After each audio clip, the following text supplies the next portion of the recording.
欢迎来到新兴消息频道，请订阅频道，所以大家不要错过当天最热门的新闻。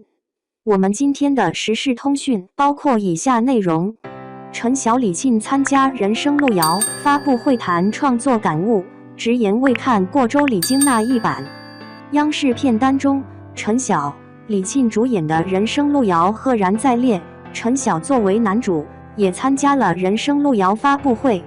陈晓帅气依旧，但眉宇间多了沧桑，多了忧郁，而且无论声音还是神态都显得很疲惫。和主持人聊起人生路遥这部年代剧时，陈晓给人的感觉很真诚也很拘谨。说到高加林这个角色，陈晓直言自己演的时候入戏很深，演完之后他会尽快抽离，不让自己被这个角色影响太久。路遥的这部代表作很多年前读过，当时觉得高加林虽然帅而且有才，但是薄情且意志不坚定，最后还是回到自己一心想逃离的山村。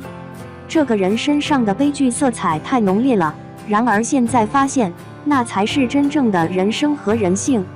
高加林，一个有抱负、有梦想的陕北农村青年，很多时候他无法去选择，也没有人可以为他助力，为他指点迷津。他一直被残酷的命运推着向前走。他放弃喜欢的巧珍，选择了城市女孩，心里的痛苦和自责几乎摧毁了他，让他很长时间无法正视和面对自己。可他又不得不做这样的选择。底层大众生活的艰辛和不易，依着不慎满盘皆输时的崩溃，在高加林这个不乏善良又有诸多缺点的青年身上体现得淋漓尽致。